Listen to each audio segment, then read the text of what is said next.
So tonight, may kitita. So yeah, Narita. Punta tayo pupunta. Mag-dinner tayo. Last date na wala ang aming bebe. And mamay, because tomorrow, susunduin na namin sila. You miss your bebe? Of course, ne.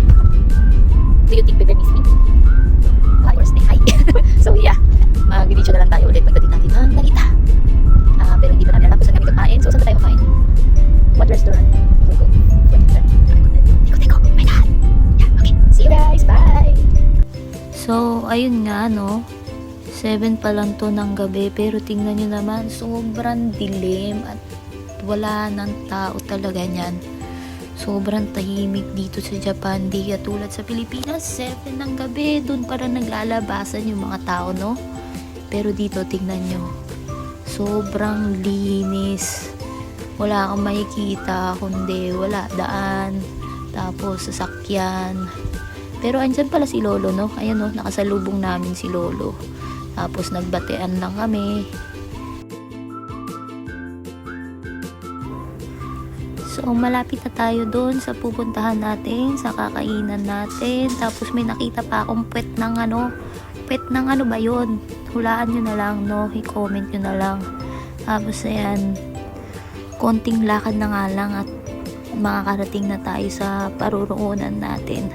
Ayan na, in 5, 4, 3, 2, 1, and here we go! Brazil restaurant, Teko. So ayan, binuksan ng pinto at nagbatian sila. Buwan hoichi! Anong kakainin mo? So tingnan natin yung menu nila. They have what you call this one, pastel, yeah, chicken, yeah, tawag queso, calabresa, yeah, salad, they have salads. How can you pronounce this one? How can you pronounce it? Pikana naglasa, diba? Shuhaspo. Syempre, yung pinakagusto natin, yung drink menu, no? Tinanong natin kung anong pinakamasarap. Yan, sabi niya is yung caipirinha.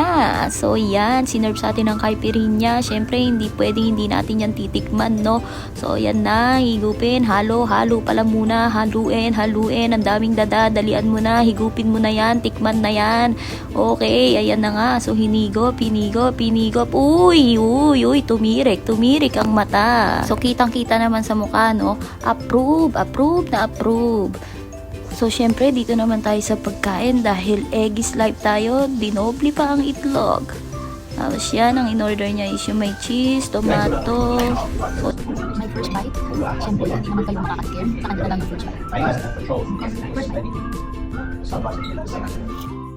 So, kitang-kita naman, no? Sarap na sarap si Ate Mer Girls. Tignan mo, uy, napapikit. Uy, biglang nag-magic. Nasaan na ba tayo? Siyempre, after natin kumain, iinom naman tayo, no? Dito ko natatapusin yung vlog na to, no? Magsasaya muna kami. Paalala ko lang sa lahat, no matter how harsh the world to you, always be kind. Bye!